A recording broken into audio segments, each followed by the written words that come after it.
رب دے در تے سارے جانتے حیدر کول حلالی جانا ہے فتح خطاب رہبر شریعت منبع علم و حکمت جگر گوشہ نام جہاں پیر سید محمد فراز شاہ مشہد قادر نصیب کہتو عبد الرحمن اسلامی خیر قادر بہت آباد کمالی ان کی آنے سے پہلے ایک اور نعرہ چڑھائیے نعرہ تکبیر نعرہ تکبیر نعرہ رسالہ نعرہ رسالہ نعرہ حیدر اللہ محمد چار یار حاجی خواجہ مطلب فرید حق فرید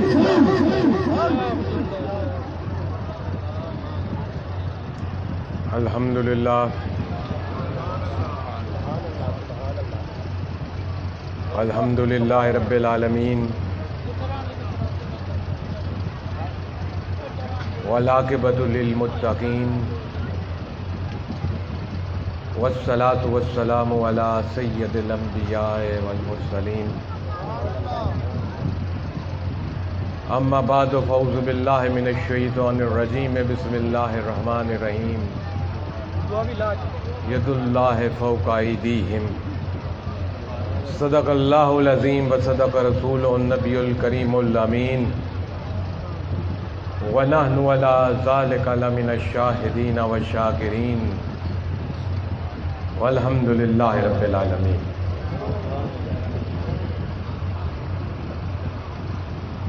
موسم کی شدت کو مد نظر رکھتے ہوئے میں اپنی گفتگو کو بہت زیادہ طویل نہیں کروں گا۔ ابھی مجھ سے پہلے مولانا صاحب نے کہا کہ گرمی کی شدت میں ہم لوگ یہاں سارے اکٹھے ہوئے، میں اس میں یہ اضافہ کروں گا کہ اکٹھے ہوئے نہیں، اکٹھے کیے گئے۔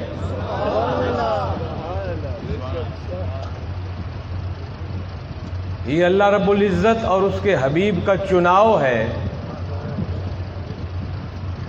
کہ وہ کس کو اس قابل سمجھے کہ وہ اس کی محفل میں آئے اور اس کی باتیں سنے، اس کی محفل میں آ کر اس کے دین کی باتیں سنیں، اپنا محاسبہ کرے، اپنی غلطیوں کو دیکھے اور توبہ کرے۔ یہ قسمت والوں کے حصے میں ملتا ہے۔ تو آپ جتنے قرب و جوار سے یہاں مرد اور خواتین حاضر ہیں میرے سمیت، پہلے تو یہ یقین کر لیجئے کہ اللہ کا شکر ہے کہ اس نے ہمیں یہاں بلا لیا ہے اور ہم مل کر بیٹھ کر اس کا ذکر میں مشغول ہیں، اور جب تک ہم اس کے ذکر پہ مشغول ہیں یہ نہ سمجھیے گا کہ آپ کسی زمین کے ٹکڑے پر بیٹھے ہیں، بلکہ یہ سمجھیے کہ ہم جنت کے باغ میں بیٹھے ہیں۔ اللہ کا ذکر کے حلقے اس دنیا میں جنت کے باغات ہیں۔ اس روح سے جب تک یہاں اللہ کا ذکر ہو رہا ہے ہم جنت کے باغ میں بیٹھے ہیں۔ اب اللہ تعالیٰ سے میری دعا ہے کہ وہ ہمیں اس جنت سے باغ سے خوبصورت پھول چن کر لے جانے کی توفیق عطا فرمائے، اور جنت کے باغ کی خوشبو کو اپنے گھروں تک لے جانے کی توفیق عطا فرمائے۔ جنت کے باغ کی خوشبو کیا ہے؟ جنت کے باغ کی خوشبو وہ باتیں ہیں جو مجھ سے پہلے بھی ہوئی، جو میں کرنے لگا ہوں، جو اللہ اور اس کے رسول کے دین کی طرف لوگوں کو بلانا ہے۔ یہ اللہ کے جنت کی خوشبو ہے، اور جو اس خوشبو پر لبیک کہے وہ بھی خود بھی جنت کے باغ میں ہے، اور اس خوشبو کو لے کر آگے پہنچائے کہ جو ہم یہاں سے سنیں کو پلے باندھیں، اگلے تک پہنچا دیں، اپنے گھر تک لے جائیں، اپنے بیوی بچوں تک لے جائیں، اپنے دوستوں احباب تک لے جائیں اس اللہ اور اس کے رسول کے پیغام کو، تو میرے محترم دوستوں وہ ہم جنت کی خوشبو کو اپنے گھروں تک لے کر چلے گا۔ ابھی مجھ سے پہلے مولانا صاحب تقوی کا ذکر فرما رہے تھے اور انہوں نے اللہ کے کلام قرآن مجید کا کچھ حصہ پڑھا. یا ایھا الذین آمنوا اتقوا اللہ وکونوا مع الصادقین، کہ اے وہ لوگوں جن کو اللہ کے کرم سے ایمان نصیب ہو گیا ہے، تقوی کو اختیار کرو، اور تقوی کو اختیار کرنے کے بعد صادق لوگوں کی سنگت اس دنیا میں اختیار کرو. تقوی بہت خوبصورتی سے انہوں نے بھی آپ کے سامنے ذکر کیا. تقوی کیا ہے؟ تقوی کے موضوع پر کتابوں کی کتابیں لوگوں نے لکھ دی ہیں. میں انتہائی سادہ زبان کے اندر 2 لفظ بتاؤں کہ تقوی کیا ہے. جیسا اللہ ہمیں بنانا چاہتا ہے ویسے بن جاؤ تو وہ تقوی ہے. اللہ تعالیٰ نے آدم کو بنایا، آدم کی نسل سے کروڑہا اربہا کھربہا لوگ جناب والا اس دنیا میں بھیجے گئے. آپ کو عرض کروں، 1 منٹ کے اندر دنیا میں 2.5 لاکھ بچہ پیدا ہوتا ہے. اپنے رب کی شان تو دیکھو، 1 منٹ میں تقریباً 2.5 لاکھ بچہ دنیا میں پیدا ہوتا ہے. کوئی کس جگہ، کوئی کس جگہ، کوئی کس جگہ، کوئی کسی رنگ میں پیدا ہو رہا ہے، کوئی کسی شکل میں پیدا ہو رہا ہے، اپنی اپنی قسمت لے کر آ رہا ہے، اپنا اپنا رزق لے کر آ رہا ہے، اپنی اپنی عزت اور ذلت لے کر آ رہا ہے، اپنی اپنی قسمت لے کر آ رہا ہے. کیا شان اس کی بلند، کیا بیان کروں میں. جس کی قدرت ہے ہو جا تو ہو جاتا ہے، جو 1 منٹ میں لاکھوں کو، ایسا بڑا مصور ماں کے پیٹ میں بغیر ہاتھ لگائے نقش و نگار بنا رہا ہے اور 1 منٹ میں لاکھوں پیدا کر رہا ہے. اسی طرح 1 منٹ میں لاکھوں اس دنیا سے جا بھی رہے ہیں، لاکھوں اس دنیا میں آ بھی رہے ہیں. تو تقوی ہے کہ اللہ نے جیسا ہمیں بنانا چاہتا ہے، ہمارا کردار ویسا بن جائے تو وہ متقی ہے. اللہ ہمیں کیسا بنانا چاہتا ہے؟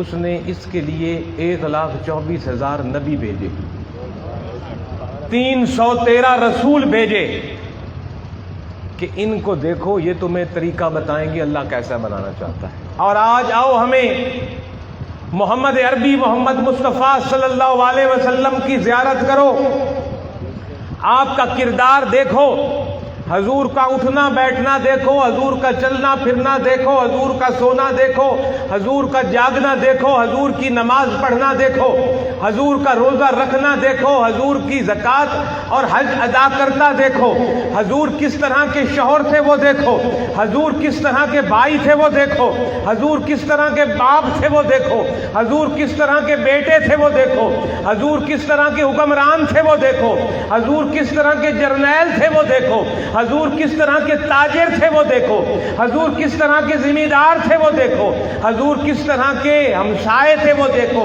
اس کو دیکھ لو، رب ایسا بنانا چاہتا ہے.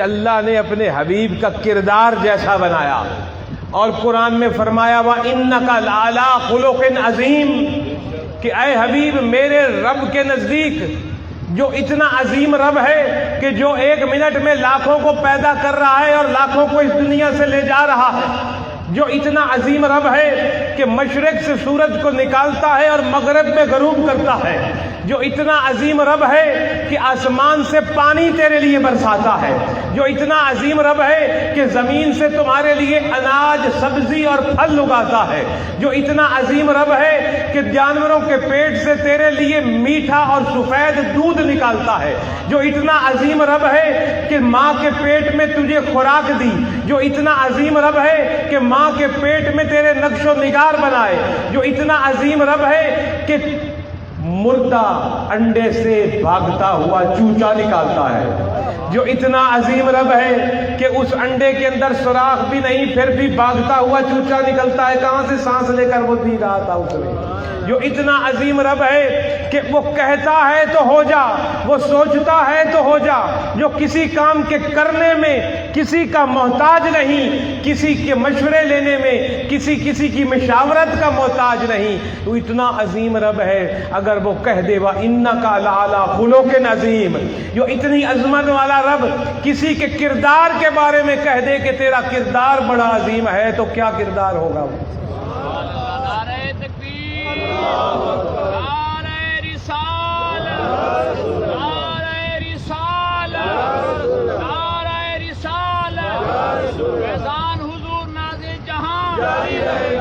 وہ عظیم رب جس کے کردار کی شان کے لیے عظمت کا لفظ استعمال کر رہا ہے، اگر اس کے محبوب کی عظمت دیکھی جائے تو وہ کہاں پہنچی ہوئی ہو، جس کا کردار ہی اس کے نظر میں عظیم ہے۔ تو آؤ، اگر متقی بننا ہے، جیسے مولانا صاحب نے عرض کیا کہ اے ایمان والو تقوی اختیار کرو، اگر تقوی اختیار کرنا ہے تو تقوی کیا ہے؟ تقوی مصطفیٰ صلی اللہ علیہ وسلم کی اتباع اور اطاعت کا نام ہے۔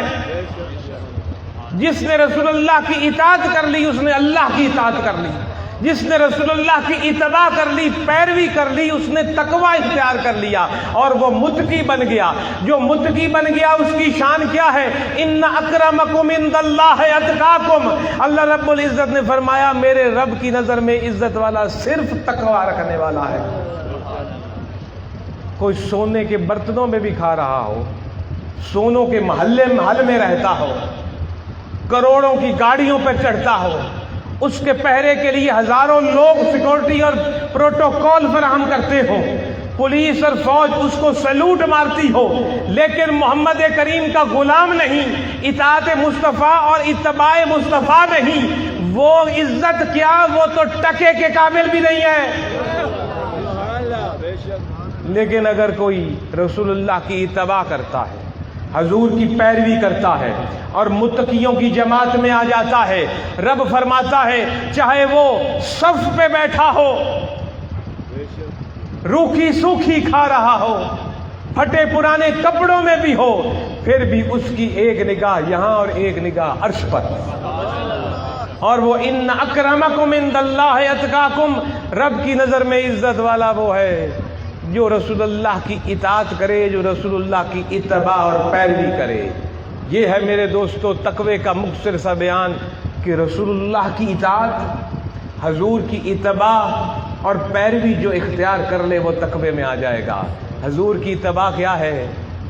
حضور نے جیسی نماز پڑھی ویسی پڑھ، حضور کی پیروی میں روزے رکھ، زکوٰۃ ادا کر، حج ادا کر، طاقت ہے تو سچ بول، ہمسائے سے اچھا سلوک رکھ، چھوٹے سے محبت کر، سس پہ شفقت کر، بڑے کی عزت اور تعظیم کر، جھوٹ نہ بول، عورت کو عورت کا حق دے، بیٹی کو بیٹے کا حق دے، بیٹے کو بیٹے کا حق دے۔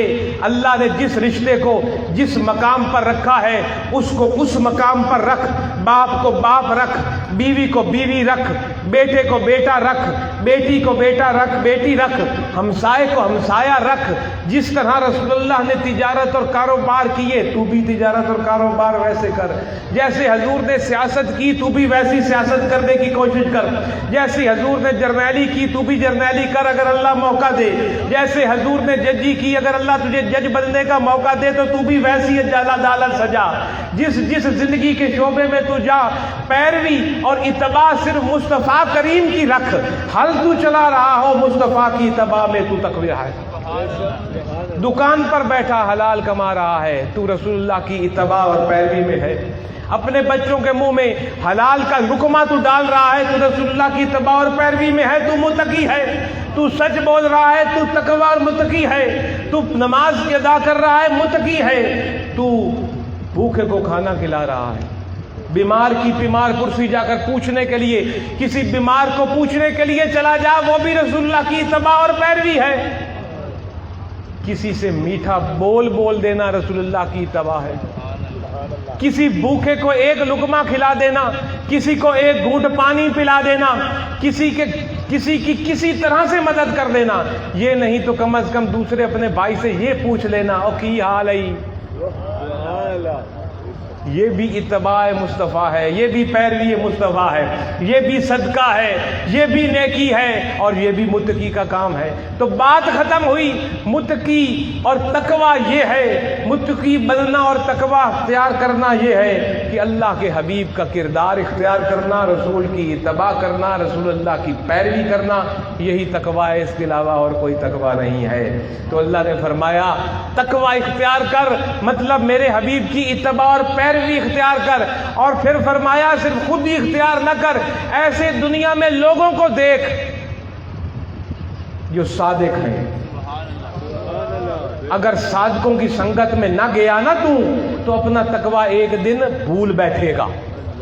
اگر برے یاروں میں پڑ گیا، غلط دوستی میں بیٹھ گیا تو تیرا تقوی اڑ جائے گا۔ اگر نیکوں کے پاس جا کر بیٹھے گا، ایک دن نہیں، 2 دن نہیں، تیسرے دن، چوتھے دن تو تجھے شرم آئے گی۔ اگر نمازیوں میں جا کر بیٹھے گا، نمازی تیرے دوست ہوں گے، جب اذان آئے گی وہ نماز کے لیے اٹھے گا، ایک دن تو نہیں پڑھے گا، 2 دن نہیں پڑھے گا، تیسرے دن کہے گا یار چلو میں بھی پڑھ لوں اپنے یار کے ساتھ۔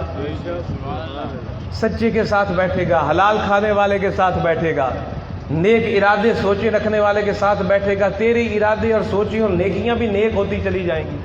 اسی طرح اگر بروں کے ساتھ تو جا کے بیٹھ گیا تو تقوی آیا ہوا جو تجھے کلمے کی صورت میں نصیب ہو گیا ہے، مسلمان گھر میں پیدا ہو کر تجھے ایمان نصیب ہو گیا ہے، اگر بڑے لوگ بندے لوگوں کی صحبت میں جا کر بیٹھ جائے گا تو وہ ایمان بھی ایک دن اڑ جائے گا۔ جتنا بچتا رہے گا، دوست گندے ہوں گے تو ایک دن ان دوستوں جیسا بن جائے گا۔ اس لیے فرمایا کونوا مع الصادقین، کہ اب تقوی کو سنبھالنا ہے نا پوری زندگی تو صادق لوگوں کی سنگت اختیار کر۔ روز نہیں جا سکتا تو جمعے کے جمعے تو جا، جمعے کے جمعے نہیں جا سکتا تو مہینے میں 1 جمعہ تو جا، اگر مہینے میں 1 نہیں جا تو سال میں 1 دفعہ تو چلے جا قادر باقی۔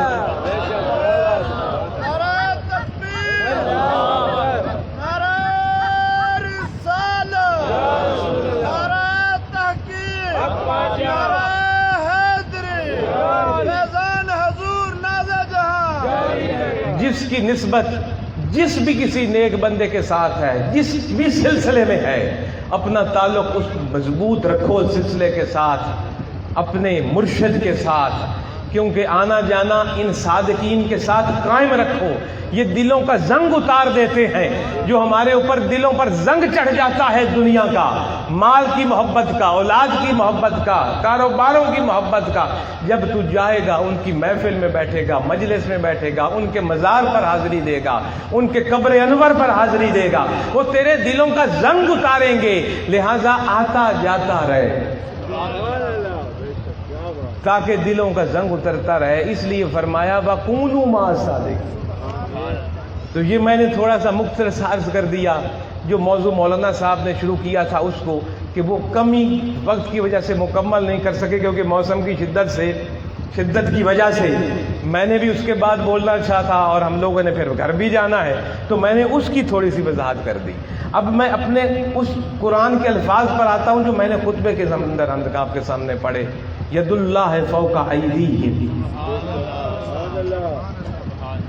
سورہ فتح کی آیت نمبر غالباً 10، پوری آیت نہیں ہے، اس کے یہ چند لفظ، ید اللہ فوق ایدیہم، ید کہتے ہیں اس کو ہاتھ کو، ید اللہ کا ہاتھ، ید اللہ کا معنی لیں گے اللہ کا ہاتھ، ید اللہ فوق ایدیہم، اللہ کا ہاتھ تمہارے ہاتھوں پر ہے۔ یہ اللہ نے فرمایا قرآن میں اللہ رب العزت نے فرمایا کہ اللہ کا ہاتھ تمہارے ہاتھوں پر ہے. اب میں اس کی تھوڑی سی وضاحت کروں جس سے ہمیں سمجھ لگ جائے گا کہ اللہ کا ہاتھ کس کے ہاتھ کو تشبیہ دی گئی ہے اور وہ ہاتھ ہمارے ہاتھوں پر کیسے ہے. آج بھی ہے تیرے اور میرے ہاتھ پر, آج بھی تیرے اور میرے ہاتھ پر اللہ کا ہاتھ ہے. یہ مہینہ ہے ذی قعدہ کا اور اگلا مہینہ ہے ذی الحج کا. یہ دو آخری مہینے ہیں سال کے. یہ ہے ذی قعدہ کا مہینہ اور اس مہینے آج مہینے کی ہے 21 تاریخ. اس مہینے کے اندر ایک تیرے اور میرے نبی نے مکہ مکرمہ کے قریب بیعت رضوان کی تھی صحابہ کی. کیا کی تھی؟ بیعت رضوان. بیعت کہتے ہیں جیسے آپ اپنے پیر کے ہاتھ میں ہاتھ دیتے ہیں اس کو کہتے ہیں بیعت ہونا. بیعت اس کا نا حضور نے بیعت کی لی تھی اپنے صحابہ سے, بیعت رضوان. اور جب حضور ان سے بیعت لے رہے تھے, ان کی ہاتھوں پر ہاتھ رکھ رہے تھے, اس وقت قرآن کے یہ لفظ نازل ہوئے اللہ کی طرف سے, ید اللہ فوق ایدیہم, کہ یہ جو تم پارے ہاتھوں میں ہاتھ آ رہا ہے اس کو یہ نہ سمجھنا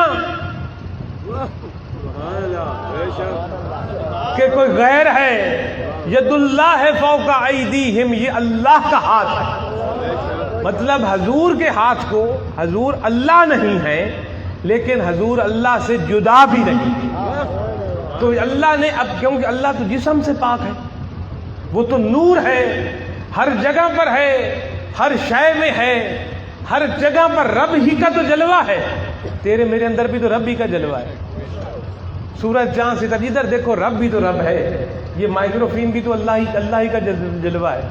تو رب نے تشبیہ دی اپنے حبیب کے ہاتھ کو اس وقت اپنے ہاتھ سے کہ تم یہ جو بیعت کر رہے ہو میرے حبیب کے ساتھ, اس کو پکی بیعت کرنا, یہ نہ سمجھنا کہ کوئی عام سی بیعت ہے. یہ بیعت تم کر رہے ہو, جو ہاتھ تیرے ہاتھوں پر آیا ہے یہ اللہ کا ہاتھ ہے. اب اس کی مختصر سی تاریخ آپ کو بتاؤں تو آپ کو پورا واضح ہو جائے گا کہ کس طرح یہ اللہ کا ہاتھ ہے. آپ کے اور میرے نبی, آپ کو علم ہے کہ ہجرت فرما کر مکہ مکرمہ سے مدینہ منورہ تشریف لے گئے, اور جس حالت میں صحابہ اور خود رسول خدا بھی صلی اللہ علیہ وسلم اپنے سینے پر ایک دکھ کا ہاتھ رکھ کے مکہ کو چھوڑ کر گئے, آپ اس کا اندازہ لگا سکتے ہیں کہ اپنا وطن بڑا عزیز ہوتا ہے.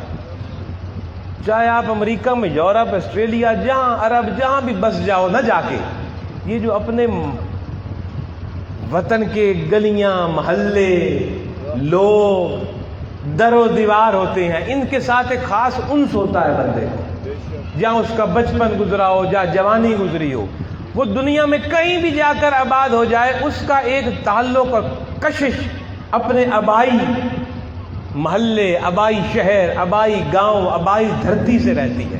اور اس کا دل تڑپتا رہتا ہے کہ میں جاؤں وہ جگہ دوبارہ دیکھوں جہاں بچپن گزرا, جوانی گزری, جہاں بندہ پھرتا ہے.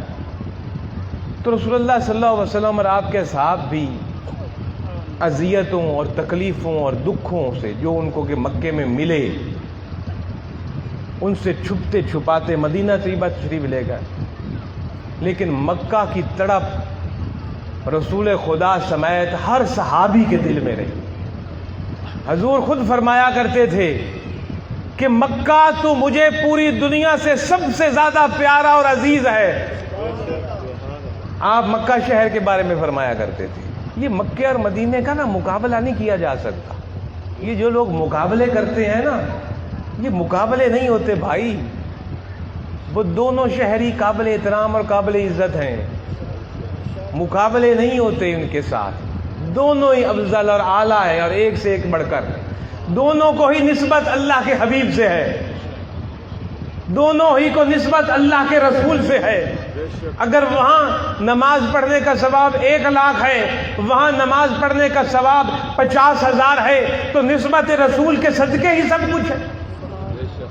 مجھے ایک اللہ تعالیٰ نے اتفاق ہوا، پچھلے اتوار کو ایک جگہ پر میں گیا، وہاں ایک عالم دین نے ایک فکرہ بولا کہ جب آپ مدینہ شریف جائیں تو مسجد نبوی کی نیت کریں۔ کس کی نیت کریں؟ مسجد نبوی کی۔ میری عادت ہے میں کسی سے کو بات نہیں کرتا، میں دو چیزوں پر نہ بحث نہیں کرتا کسی سے، ایک سیاست پر اور ایک مسلک پر۔ اپنی بات کرو، اللہ اللہ خیر سر، اللہ کسی کو ہدایت دے نہ دے، میں نے اپنا عقیدہ چھوڑنا جی جو میرے پیر کا ہے، کسی کو چھیڑنا نہیں بھائی۔ بات کرو، اس کو مانے سمجھ آئے نہ آئے، اللہ اللہ خیر سر، جھگڑا کرنے کی ضرورت ہی کہ جناب جب مسجد نبوی آپ مدینہ طیبہ جائیں نا، مکہ جائیں تو مسجد حرام بیت اللہ کی نیت کریں، اور جب مسجد نبوی جائیں تو نیت کریں، مدینہ جائیں تو نیت کریں مسجد نبوی شریف میں جانے کی، اور کوشش کریں کہ وہاں 40 نماز پوری کریں، یہ بھی اس نے ساتھ کہا۔ اب میں نے دل میں سوچا، میں نے اس کو کچھ نہیں کہا، آپ سے جج کرنے لگا اپنے جذبات، کیونکہ آپ میرے بندے ہو، میرے پیر بھائی ہو، میرے جیسے ہو، جس کا میں مرید ہوں آپ بھی اسی کے مرید ہو۔ میں نے بھائی وہ مسجد نبوی بنی کیسے؟ اس میں ایک نماز پڑھو تو کتنا ثواب ہے نمازوں کا؟ 50,000۔ اب مسجدیں تو ادھر بھی بڑی ہیں، یہ آپ کی بستی میں بھی مسجد ہوگی، یہ حاصل پور میں بھی مسجدیں ہیں، جو ریاڑی میں بھی مسجدیں ہیں، یہ جو آپ کا ہے کیا ٹبا، کیا نام ہے اس کا، رتا ٹبا، اس میں بھی بڑی مسجدیں ہوں گی۔ اب مسجدیں تو ہر جگہ ہیں، ان کی زیارت تو کوئی کرنے کی نیت کرتے ہو جانے سے نہ 50,000 کا ثواب ہے یا نماز پڑھنے کا ایک ہی کا ملتا ہے۔ بھائی وہ مسجد ہے جو مدینہ منورہ شہر میں ہے، مسجد سے مسجد نبوی کس کی وجہ سے بن گئی؟ وہ مسجد نبوی اس لیے بن گئی کہ اس کے پہلو میں رسول خدا صلی اللہ علیہ وسلم کا روضہ مبارک ہے، اور اس روضہ مبارک کی نسبت سے وہ مسجد نبوی بن گئی، اور ان قدموں کی نسبت سے اس میں جا کر جو نماز پڑھے گا اس کو 50,000 کا ثواب ملے گا۔ اور جو اس میں ریاض الجنہ ہے، جہاں جانے کے لیے لوگوں کی لائنیں لگی ہوتی ہیں نماز پڑھنے کے لیے، اب تو وہ آن لائن ٹائم لینا پڑتا ہے وہاں جانے کے لیے، وہ جگہ جس کو ریاض الجنہ کہا گیا، ریاض کہتے ہیں باغ کو، اور جنت کا باغ۔ اب وہ چھوٹا سا زمین کا ٹکڑا جو کم مشکل سے یہاں سے لے کے جہاں میں بیٹھا ہوں نا، یہاں سے لے کے مشکل سے یہ جو قریب ترین یہ سپیکر پڑے ہیں نا، یہاں تک ہوگا، اس سے زیادہ نہیں ہوگا۔ اب وہ اتنا چھوٹا سا ٹکڑا جنت کا باغ بن گیا، باقی پورا شہر نہیں بنا، باقی پوری مسجد نہیں بنی، یہ کیا ہے؟ وہ جنت کا ٹکڑا ہے رسول اللہ کے گھر کے دروازے سے لے کے حضور جہاں کر نماز جہاں پڑھاتے تھے اور جہاں خطبہ دیا کرتے تھے اس کے درمیان کا حصہ۔ حضور گھر سے نکلتے تھے، محراب پر جاتے تھے، پھر واپس گھر میں آتے، محراب پر جاتے، پھر واپس آتے، دن میں 5 مرتبہ جاتے اور آتے، جاتے اور آتے، وہیں کچہری لگاتے، لوگوں کو واعظ و نصیحت کرتے، بیٹھتے نماز پڑھتے، پھر گھر آ جاتے، پھر جاتے، پھر نماز پڑھتے، لوگوں کو واعظ و نصیحت کرتے، پھر آ جاتے، جہاں دوبارہ اس شخصیت کے قدم لگتے گئے، رب نے کہا جنت کا باغ۔ تو بھائی مسجد نبوی کی تو ہم نیت ضرور کریں گے، لیکن ساتھ ساتھ جس کے صدقے وہ مسجد نبوی ریاض الجنہ جنت کے باغ کا ٹکڑا بنا، اس کے در پر حاضری کی نیت بھی ضرور کریں گے۔ تو یہ بات جہاں ختم ہو گئی، تو حضور نے وہ مسجد اللہ کی بات میں کر رہا تھا، نبی پاک نے کئی سال بعد جب ہجرت کر کے مدینے میں آپ تشریف لے گئے، آپ نے ایک رات خواب دیکھا اور خواب میں آپ نے دیکھا کہ ہم مکہ گئے ہیں اور ہم نے کعبے کا طواف کیا ہے، قربانی کے جانور ذبح کیے ہیں. یہ حضور نے خواب میں دیکھا. حضور صبح اٹھے اور انہوں نے اپنا خواب اپنے ساتھیوں کے سامنے بیان کیا. سارے لوگوں کے اندر تڑپ تھی مکہ کی. اپنا گھر سے انس ہوتا ہے نا، اپنے شہر سے، اپنی دھرتی سے، اپنے علاقے سے. سب صحابہ بے چین ہو گئے، تڑپ گئے، آنکھوں سے آنسو نکل آئے مکے کی یاد میں، کعبے کی یاد میں. سب نبی پاک سمیت سب کی آنکھوں سے آنسو آ گئے. سب منتظر تھے کہ اب اس زبان سے کیا حکم نکلتا ہے. حضور نے فرمایا میں نے یہ خواب میں دیکھا ہے، اس طرح کرو، سب اٹھو، تیاری کرو، قربانی کے جانور بھی لے لو، احرام بھی لے لو، خواب آیا ہے مجھے، چلتے ہیں مکہ چلتے. حضور مکہ سے روانہ ہو گئے اپنے اصحاب کے ساتھ. جب مکہ مکرمہ کے قریب پہنچے، جس کو کہ حدیبیہ کہا جاتا ہے، اور ایک بڑا ہے صلح حدیبیہ کے نام سے ایک صلح بھی بہت مشہور ہے جو کہ تاریخ اسلام میں بچپن سے ہم پڑھتے اور سنتے ہیں. آپ جب اس مقام پر پہنچے تو آپ کو یہ پتہ چلا کہ مکہ کے سرداروں نے اس بات کی اجازت نہیں دی کہ آپ اپنے ساتھیوں کے ساتھ مکہ میں داخل ہوں، کہ وہ کہہ رہے ہیں کہ ہم محمد صلی اللہ علیہ وسلم کو مکہ میں نہیں آنے دیں گے، یہیں سے واپس تشریف لے جائیں. حضور نے کہا کہ جی ہم تو کوئی لڑنے کے ارادے سے آئے نہیں، ہم تو کعبے کا طواف کریں گے، عمرہ کریں گے، جانور ذبح کریں گے اور واپس مدینہ چلے جائیں گے. لیکن ان کو یقین نہیں تھا، کیونکہ جس طرح کی ایک دشمنی لڑائی چل رہی تھی، کئی پہلے جنگیں ہو چکی تھیں ان کے ساتھ. انہوں نے کہا نہیں جی ہم مکہ نہیں آنے دیں گے، آپ واپس جائیں. حضور نے اپنی طرف سے ایک نمائندہ بھیجا آؤ بات کر کے آؤ ان سے، بھائی ہم صرف آئیں گے، کعبے کا طواف کریں گے، عمرہ کریں گے، واپس چلے جائیں گے. ہمارے پاس نہ ہتھیار ہیں، نہ جنگ کی تیاری ہے، ہم احراموں کے ساتھ ہیں، عورتوں کے ساتھ ہیں، قربانی کے جانوروں کے ساتھ ہیں، ہم صرف جناب عمرہ کر کے واپس چلے جائیں گے. انہوں نے اپنے نمائندے کے طور پر نبی پاک صلی اللہ علیہ وسلم نے حضرت عثمان غنی اپنے داماد کو بات چیت کے لیے بھیجا. آپ اموی خاندان سے تعلق تھا ان کا، اور ایک بااثر شخصیت تھی، دولت اللہ نے بے بہا دے رکھی تھی، اور ایک ایسی قابل اعتماد اور بھروسے والی اور بڑی شخصیت کو آپ نے بھیجا کہ وہ کہیں نقصان نہ پہنچائیں. تو ایک ایسے بندے کو بھیجوں جس کو کہ مکہ کے سرداران نقصان نہ پہنچا سکیں، ڈریں کہ اگر ہم نے عثمان کی جان لی یا نقصان پہنچایا تو ایک بہت فساد برپا ہو جائے گا.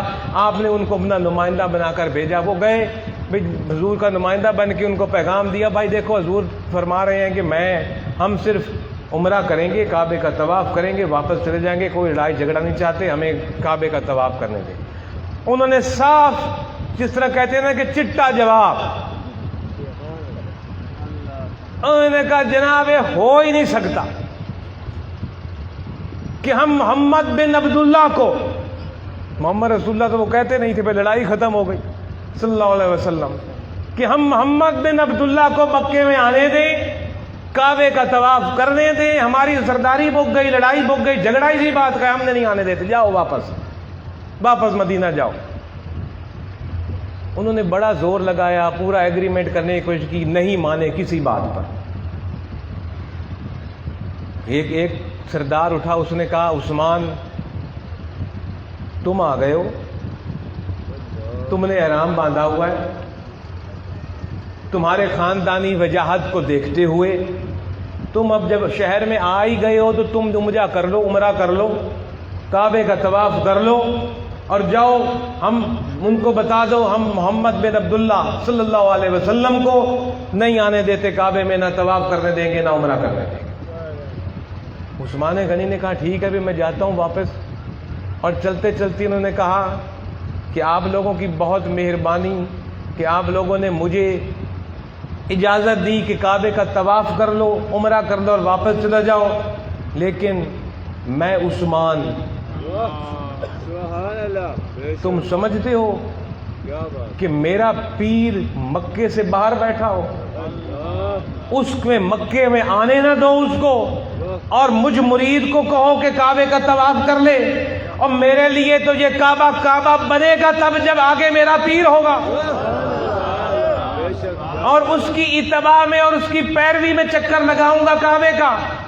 میرے لیے تو کعبہ تب بنے گا بیت اللہ اور عبادت کا مرکز جب میرے آگے میرے آقا محمد کریم ہوں گے، وہ طواف کریں گے اور اس کے پیچھے عثمان طواف کرے گا، میں کعبے کا طواف کروں گا، اس کعبے کا جس پر تم محمد پاک کو نہیں آنے دے رہے ہو۔ آپ اٹھ کر واپس چلے گئے۔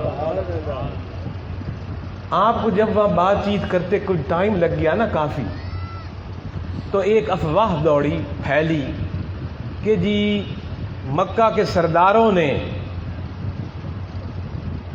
عثمان کو شہید کر دیا، کہ شہید کر دیا۔ جو حدیبیہ کے مقام پر حضور تشریف فرما تھے، آپ کے باقی ساتھی تشریف فرما تھے، وہاں تو ایک جناب غصے کی اور نفرت کی لہر دوڑ گئی کہ ہم لڑنے آئے نہیں، کعبے کا طواف کر کے محض واپس جانا چاہتے تھے، ایک شخص کو ہم نے صرف بات چیت کرنے کے لیے ایلچی بنا کر بھیجا۔ آپ کو پتا ہے دنیا کا یہ قانون ہے کہ ایلچی کو ہاتھ نہیں لگایا جاتا۔ دشمن ملک میں بھی جب کسی دشمن کا ایلچی جائے تو اس کو بڑا پروٹوکول اور عزت دی جاتی ہے، ایلچی کو نقصان نہیں پہنچایا جاتا۔ اگر ایلچی کو نقصان پہنچا دیا جائے تو وہ وہیں کھلی جنگ شروع ہو جاتی، ایلچی کو باحفاظت واپس بھیجا جاتا ہے۔ یہ آج بھی اصول اور قانون آج بھی لاگو ہے دنیا کے ہر ملک کے اندر کہ ایلچی کو، سفیر کو نقصان نہیں پہنچایا جاتا۔ اگر اس کو ملک سے نکالنا بھی ہے تو باعزت طریقے سے اس کو نوٹس بھیجا جاتا ہے سفیر کو کہ ہمارے ملک سے نکل جاؤ، ہم آپ سے سفارتی تعلقات نہیں رکھنا چاہتے، لیکن سفیر کو کچھ نہیں کہا جاتا۔ تو انہوں نے کہا جی ہمارے ایلچی بنا کر بھیجا، بات چیت کے لیے بھیجا، انہوں نے جناب اس کو شہید کر دیا، مار دیا، تو سب تیش میں آ گئے کہ ہم تو جناب اینٹ سے اینٹ بجا دیں گے، ان خرداران کی، ان سے جنگ لڑیں گے، عثمان کا بدلہ لیے بغیر کبھی واپس مدینہ نہیں جائیں گے۔ تو نبی پاک صلی اللہ علیہ وسلم نے بھی فرمایا آؤ میرے ہاتھ پر بیعت کرو، ہم عثمان کا بدلہ لیں گے۔ اس وقت جب نبی پاک صلی اللہ علیہ وسلم نے سب سے پہلے نبی پاک صلی اللہ علیہ وسلم نے اپنا ہاتھ اس طرح کیا اور اپنا دوسرا ہاتھ اپنے پہلے ہاتھ پر، سیدھے ہاتھ پر رکھ کر فرمایا یہ میرا ہاتھ نہیں، یہ عثمان کا ہاتھ ہے، میں عثمان سے بیعت کر رہا ہوں سب سے پہلے بدلہ لینے کی، آؤ اب تم مجھ سے میرے ہاتھ پر بیعت کرو۔ اور اس کے بعد تمام لوگوں نے اپنے ہاتھ کی بیعت کی حضور کے ہاتھ میں۔ اس وقت یہ قرآن کی آیت نازل ہوئی ید اللہ فوق ایدیہم، کہ آج تم جو بیعت کر رہے ہو یہ بیعت یہ نہ سمجھنا کسی بندے سے کر رہے ہو، یہ رب کا ہاتھ تمہارے ہاتھوں پر ہے جو تم بیعت کر رہے ہو۔ یہ تھی اس کی تاریخ۔ اس جناب سیاق و سباق قرآن کی الفاظ کا جو میں نے آپ کے سامنے کا پڑھنے کا شرف حاصل، میرے خیال میں سب کو سمجھ آ گئی ہے۔ اب ایک دو یہاں سوال اٹھتے ہیں، اس کے بعد میں اجازت چاہوں گا، ٹائم میرا پورا ہو گیا۔